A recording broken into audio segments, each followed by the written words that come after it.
Hello everyone, good morning. তোমাদের সকলকে স্বাগত মনিকা ডেলি ব্লগে। তোমরা ব্লগটি দেখতে থাকো, আশা করি তোমাদের খুব ভালো লাগবে।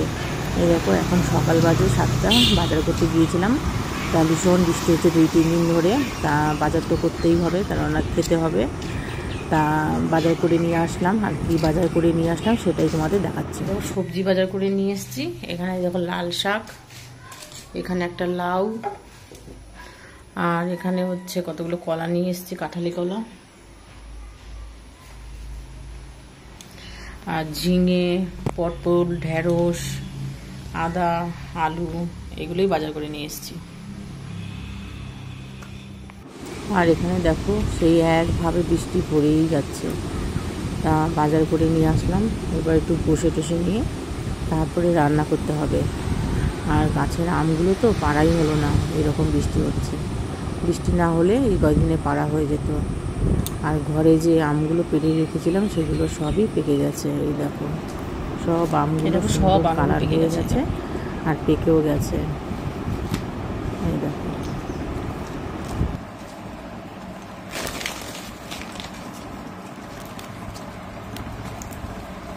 ঠিক আছে, সব আম পেকে গেছে।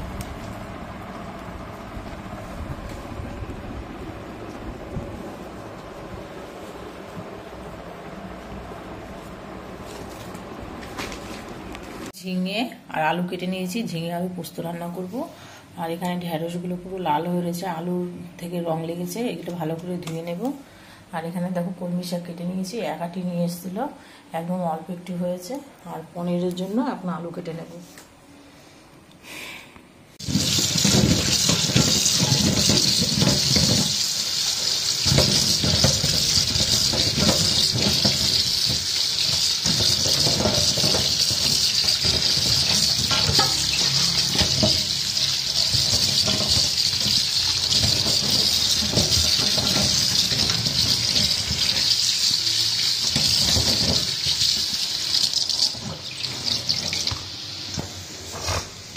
আর এইদিকে দেখো, কড়াইটাও বসিয়ে দিয়েছি, এখন মুগ ডাল বসাবো।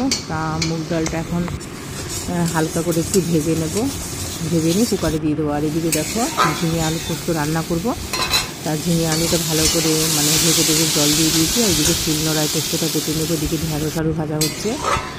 আর তোমাদের সাথে কথা বলতে বলতে এদিকে দেখো, আমার ঝিঙে আলু পোস্তটা রান্না করা হয়ে গেছে। আর এখানে আলু ঢেঁড়স ভাজাটাও হয়ে গেছে। এখন পনির তরকারির জন্য আলুগুলো ভালো করে ভেজে নিচ্ছি। আর ওইদিকে পনিরগুলো সব ভাজা হয়ে গেছে। এই দেখো, এখানে নুন হলুদ সমস্ত কিছু দিয়ে আলুগুলো ভালো করে ভেজে নিচ্ছি। আর এখানে দেখো, পনিরটাও হালকা করে ভেজে নিয়েছি। আর এখানে মুগ ডালও রান্না করা হয়ে গেছে। আর পনির তরকারির জন্য আলু ভেজে মশলা দিয়ে এখন ভালো করে কষিয়ে নিচ্ছি। আর ভালো করে কষানো হয়ে গেছে। আর এইখানে দেখো, ভাতটাও কষিয়ে দিয়েছি। আর পনির তরকারি কষানো হয়ে গেছে, এখন জল দিয়ে দেবো।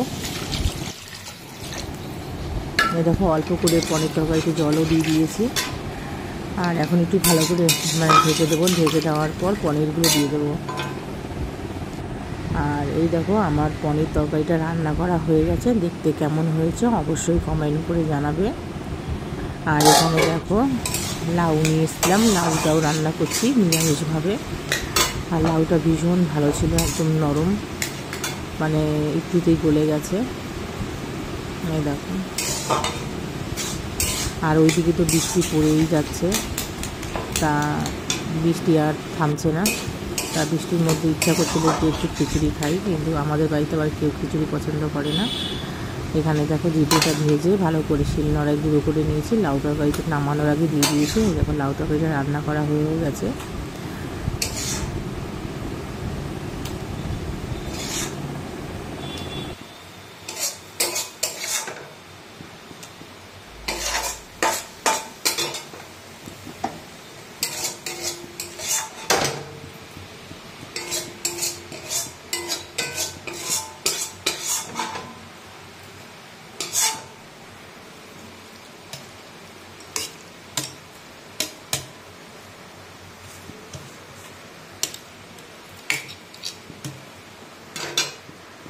তারপর অনেকক্ষণ বাদে তোমাদের সামনে চলে আসলাম। এখন হচ্ছে সন্ধ্যাবেলায় 7টা বাজে। এখানে দেখো বাজার থেকে সিঙ্গারা আর জিলাপি নিয়ে এসছে। তা বৃষ্টির দিনে খেতে ভীষণ ভালো লাগে, মানে ভাজা সিঙ্গারা, চপ, তারপর জিলাপি। তা এখন নিয়ে এসছে, তা এখন প্লেটে বেড়ে নিচ্ছি। এখন চায়ের সাথে খেয়ে নেবো সিঙ্গারা আর জিলাপি।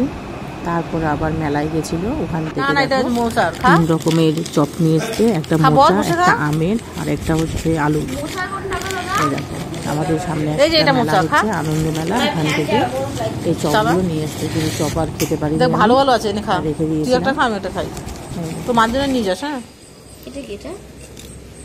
খেতে পারি তো দুটো আমার চপ কোনটা? আম আছে নাকি আবার? হ্যাঁ আমার চপ আছে তো। ওই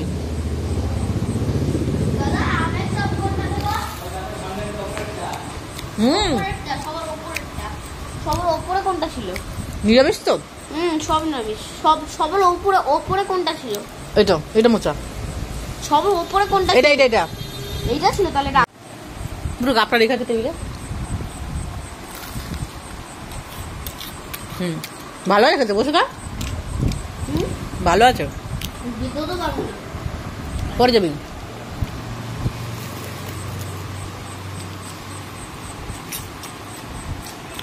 আর তোমাদের ভিডিওটা কেমন লাগলো অবশ্যই কমেন্ট করে জানাবে। টাটা, দেখা হচ্ছে নেক্সট ব্লগে।